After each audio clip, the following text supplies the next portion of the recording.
皆様、こんにちは。私は2500年前、領寿仙にて、釈尊が法を説いたその場に居合わせた弟子の一人です。本日は、妙法蓮華経普賢菩薩陥没本第28をお届けいたします。この章は、妙法蓮華経28本の最後の章であり、釈尊の入滅後の時代において、つまり、この現代において、法華経を受け持ち、読み、書き、唱え、修行する者に向けて、釈迦牟尼仏と普賢菩薩がどれほど深く守り、称え、励ましを与えてくださるかが説かれております。特に、この章に登場する偉大なる普賢菩薩は、六下の白象に乗り、神通の力を持って、法華経の行者のもとへ現れ、守り導くことを力強く誓われます。それはまさに、釈尊が入滅された後の俗悪の世を生きる私たちに向けての大いなる希望と救いの請願とも言えるでしょう。この章はまさに妙法蓮華経の集大成とも言える内容となっております。それでは本日もどうぞ最後までお付き合いください。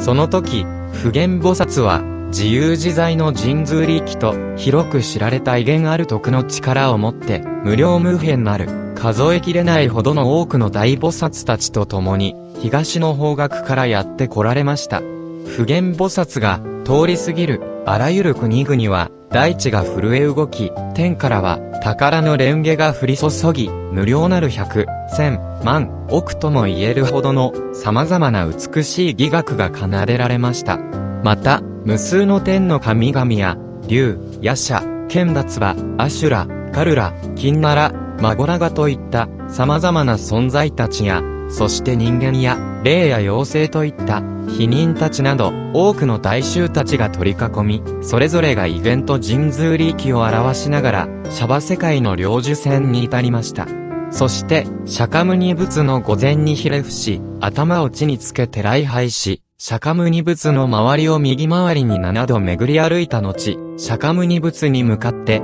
こう申し上げました。世尊よ、私は、法衣徳女王如来の国において、遥か彼方の、この娑婆世界で、釈迦牟尼仏が、法華経を説いておられると聞き、無量無辺なる、百、千、万、億といった、数えきれぬほど多くの菩薩たちと共に、こうして弔問しに参りました。どうか、世尊よ、私たちのために、法華経についてお説きくださいませ。もし、良き者たちが、釈迦牟尼仏の入滅された後において、いかにしてこの法華経を受け取り、得ることができましょうか。すると、釈迦牟尼仏は、普賢菩薩にお答えになられました。もし、良き者たちが、次の4つの教えを成就することができるならば、私がこの世を去った後であっても、必ずやこの法華経を得ることができるであろう。その4つの教えとは、1つには、諸仏の加護と思いを受けていることであり、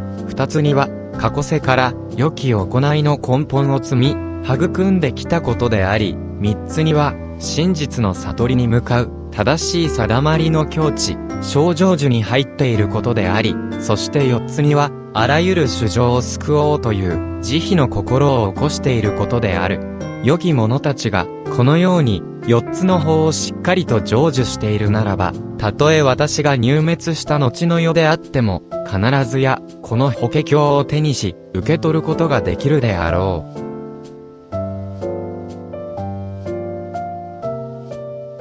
その時に、普賢菩薩は、釈迦牟尼仏に申し上げました。世尊よ、如来の入滅された後の500歳という時代が流れ、世が濁りきった世の中において、もし、この法華経の経典を受け持ち、信じて実践しようとする者がいるならば、私は、必ずや、そのものを守護し、その心身の衰えや苦しみを取り除き、安らかで穏やかであることを得させましょう。そして、その者が、法華経の教えを求めようと努めている時には、何者もその妨げとならぬようにいたしましょう。たとえ、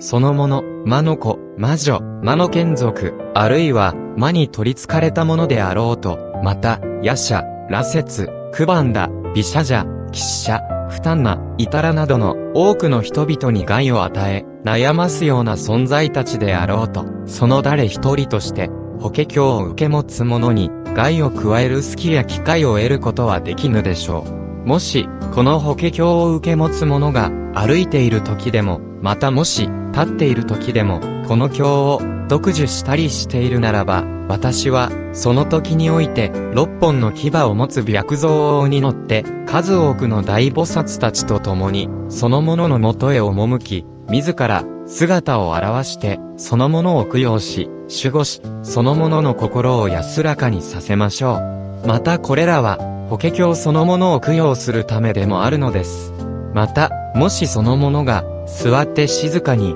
この法華経の教えを思い巡らしているならば、その時において、私は、再び六下の白象王に乗って、その者の前に姿を現せましょう。そして、もしその者が、法華経の中の一句や一行も忘れてしまった時には、私は、必ずや、その内容を教え、共に、読受して、再びしっかりと理解できるようにして差し上げましょう。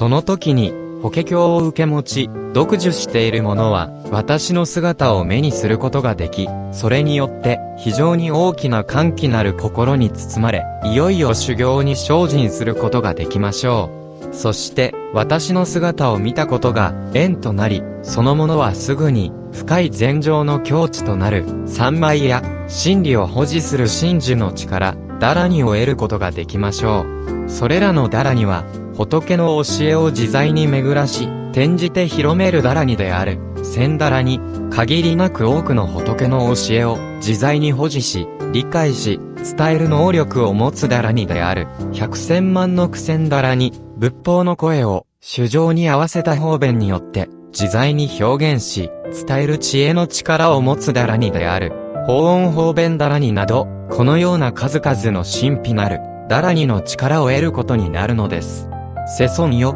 もし、釈迦牟尼仏の入滅後の500歳という年月が経ち、濁った悪しき時代の世の中おいて、出家する者や、在家の者の中で、この法華経を探し求める者や、この法華経を受け持ち、読受し、書写して、広めようとする者や、さらには、この法華経を学び、実践しようと願う者がいるならば、その者は、三七、21日が経つ中で、心を一つにして、精進に励むべきことなのです。この三七、21日の修行を満たし終えたとき、私は、必ずや、六下の白象に乗って、無量なる数の菩薩たちに、自らが囲まれながら、すべての衆生が見たいと願う、理想の姿を持って、その者の前に現れ、その者のために法を説き、教えを示し、導き、利益を与え、その者を心から喜ばせましょう。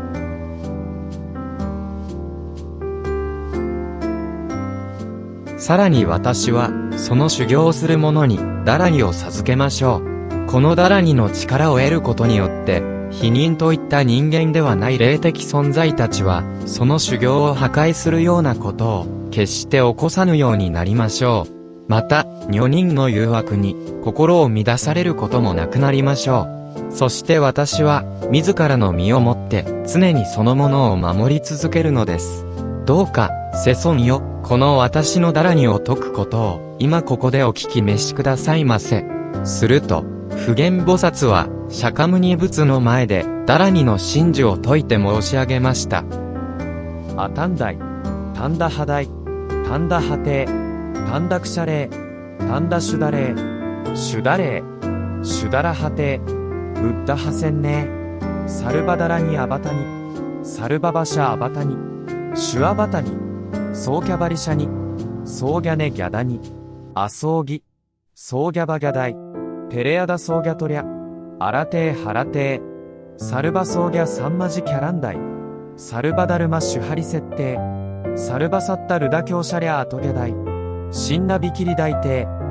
と、普賢菩薩は、ダラニの真珠を説きました。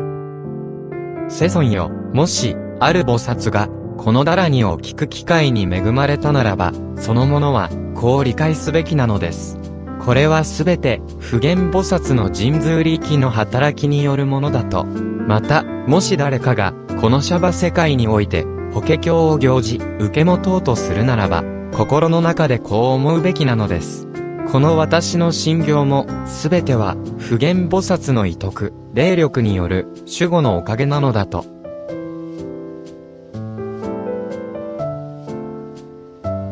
もし、法華経を受け持ち、読受し、正しく心に留めて、その意味を深く理解し、説かれた通りに修行を行うならば、まさに知るべきことは、この者は、普賢菩薩の行を実践しているということなのです。また、この者は、無量無辺なる、多くの諸仏たちが従する世界において、深く善根を植えたことになるのだと。多くの如来の御手で、その者の頭を優しく撫でて、敬いの心を示されるのだと。もし、ただ書写をしてこの法を広める行をするならば、この者は、命を終えた後、必ずや帝釈天が住む天界である、通り天に生まれることでしょう。その時には、84000の天女たちが、多くの伎楽で華やかな音楽を奏でてやってきて、その者を迎え入れることでしょう。また、その者は、七宝の冠をかぶり、天女の中の女官たちに囲まれて、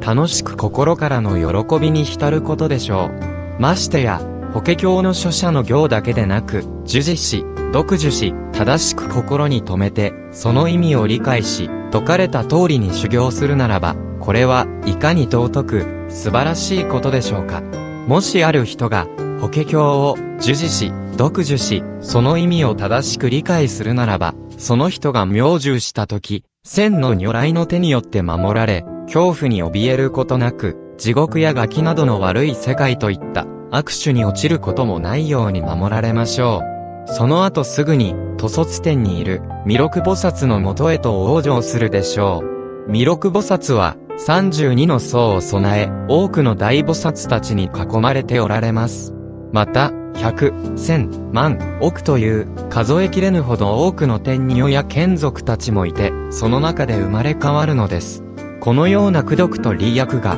そのものに約束されているのです。だからこそ、知恵ある者は、しっかりと心を一つに集中して、自らこの法華経を書写し、もしくは他の者にも書かせて、しっかりと受け持ち、読受し、正しく心に留めて、説かれた通りに修行しなければならないのです。世尊よ、私は今、神通力によって、この法華経を守護し、釈迦牟尼仏の入滅の後も、シャバ世界において、広く流布させて、この妙法蓮華経の教えが、絶えることのないようにいたしましょう。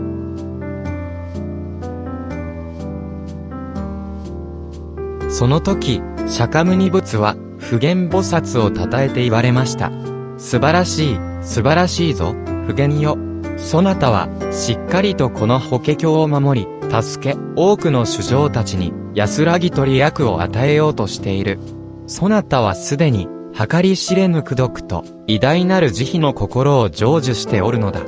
遥か昔から、これまで、無常の悟りとなる、あの九多羅三脈三土台を求める心を起こし、よく、その神通力によって、その願いを起こして、この経を守護するという誓いを立ててきた。故に、私もまた、神通力をもって、普賢菩薩の名を信じて受け持つ者を、しっかりと、守護しようではないか。普賢よ、もし誰かが、この法華経を受け持ち、読受し、正しく心に保ち、修行し、書写をして広めるならば、しっかりと知っておくがよい。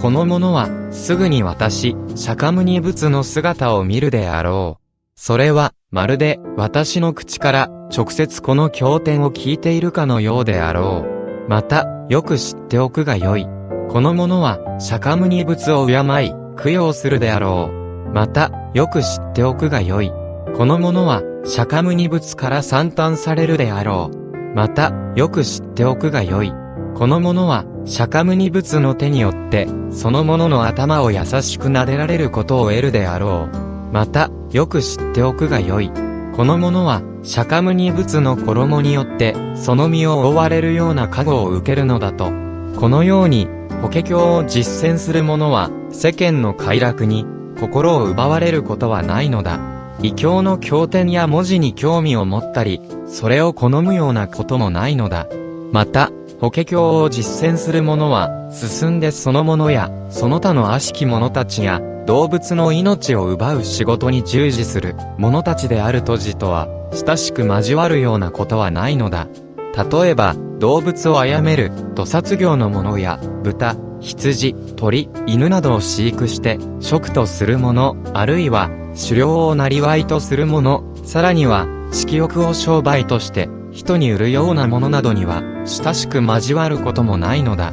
法華経を実践する者は、心が素直で誠実であり、正しく仏の教えを念じており、福徳の力を備えておるであろう。またこの者は、三毒といった、貪欲、真に、愚痴などに、悩まされることもないのだ。また、嫉妬、傲慢、邪悪な慢心、うぬぼれなどにも、悩まされることないのだ。この者は、小欲にして、あるもので満足し、見事に、普賢菩薩の行を実践するであろう。普賢よ、もし私の入滅の後、500歳が経った時代において、もし誰かが、法華経を受け持ち、読受しているものを見かけたならば、このように心で念じるがよい。この者は、間もなく、修行の道場に詣でて、多くの魔の勢力たちを打ち破り、無常の悟り、九多羅三が脈三土台を得て、教えを広めようと法輪を回し、教えの鼓を鳴らし、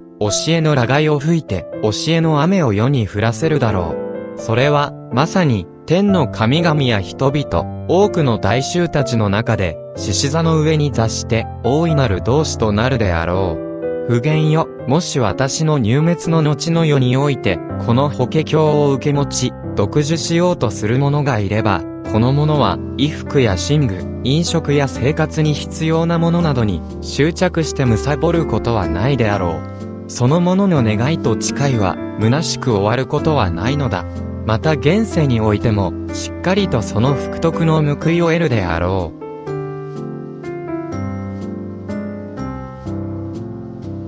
続けて、釈迦牟尼仏は、告げられました。もしある者が、法華経を、受持し、実践している者を見て、お前は、狂っているだけだ。そんな無駄なことをして、最後には何も得られまいと、あざけるようなことを言えば、そのようなものは、その悪業の報いとして、未来の生涯において、目が見えないという、重い果報を受けるであろう。反対に、もし、法華経を信じて実践している者を、尊び、供養し、称えるようなものには、まさに現世において、幸せや良き報いを得るであろう。また、もし、法華経を受持する者を見て、その者の欠点や過ちを暴こうとする者は、たとえ、それが事実であっても、あるいは事実でなかったとしても、この者は、現世において、白雷といった重い皮膚の病を患うであろう。さらに、もし、法華経を実践する者を軽んじ、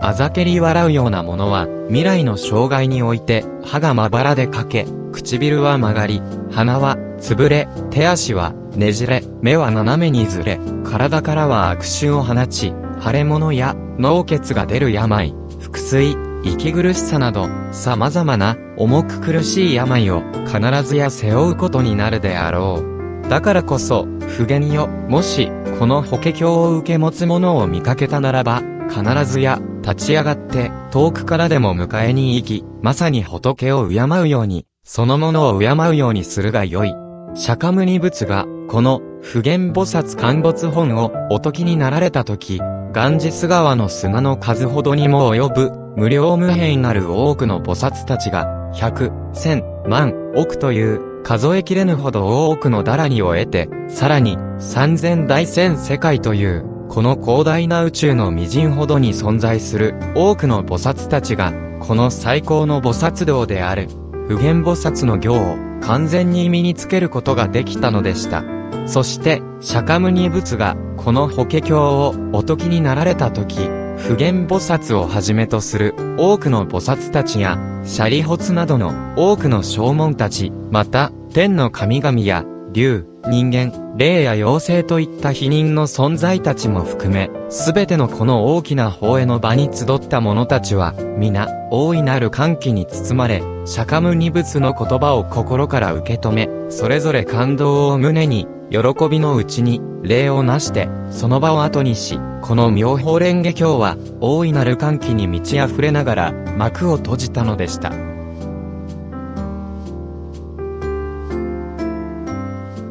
いかがだったでしょうか。本日は、妙法蓮華経28本の最終章となる、普賢菩薩陥没本第28をお伝えいたしました。この章では、釈尊の入滅後の時代において、法華経を授事する者への、普賢菩薩と釈迦牟尼仏による守護と称賛が説かれていました。この章において、まず、偉大なる普賢菩薩は、釈尊入滅後の俗悪の世において、法華経を授事する者を、自らが、神通の力によって、六下の白像に乗って現れ、供養し、守り、教え導くと、力強く誓われ、また、釈迦牟尼仏においては、法華経を読み、書き、心に念じ、深く意味を理解し、実生活の中で、法華経の教えを行ずる者には、釈迦牟尼仏が現れ、その手で頭を撫でられ、仏の衣に包まれるほどの尊き存在であると説かれ、さらには、釈迦牟尼仏の姿までをも、見ることができることを示されました。このように、法華経を授事し、実践する者こそが、仏の眼差しと普賢菩薩の守護の中にある、その深い慈しみと限りなき誓願が、この章に余すところなく込められているのです。そして、ここに、序本から始まった妙法蓮華経28本のすべての教えが説き終えられました。この妙法蓮華経を通して、釈尊は、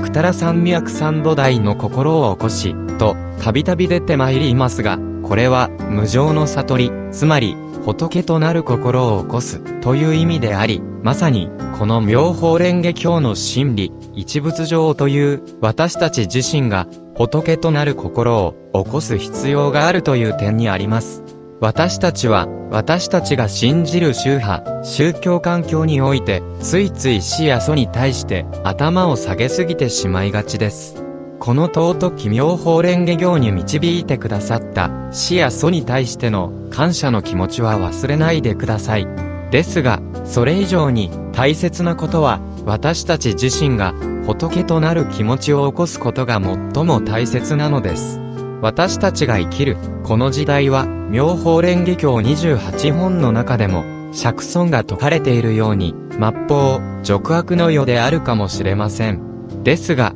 私たちは、末法、俗悪の世だからと、諦めてしまうのではなく、この、俗悪の世の中で、法華経を受け持とうと決意することこそが、尊い菩薩行につながり、仏の教えを、この世に生き生きと息づかせる、何よりも、尊い歩みとなるのです。さらに、そんな私たちに対して、この章の中で、実践しようと心に誓う者へは、3七、21日の間、心を一つにして、精進を重ねよ、とも説かれていました。この具体的な実践方法こそが、次につながる経典である、仏説、観普賢菩薩行法経なのです。ここには、釈尊が説かれた、普賢菩薩を見る方法について、実践する教えが、具体的に説かれています。実は、私自身、この行法経に書いてある行いを、そのまま実践し、21日間の行に励んだ結果、経に説かれている通り六下の白像に乗る普賢菩薩が、目の前に現れるという超神秘的な体験と功徳を、賜ることができるようになりました。この体験は、決して特別な誰かのものでもなく、仏の教えを信じ、法華経に身を委ね、日々を誠実に歩む私たち、すべての人に対して開かれている、実践法なのです。ぜひ、一人でも多くの方々に、次回の、仏説観普賢菩薩行法経に書いてある、実践法を用いて、この超神秘的な霊言を味わっていただき、くたら三脈三土台の心につなげていただきたく願っております。それでは、本日の動画はここまでです。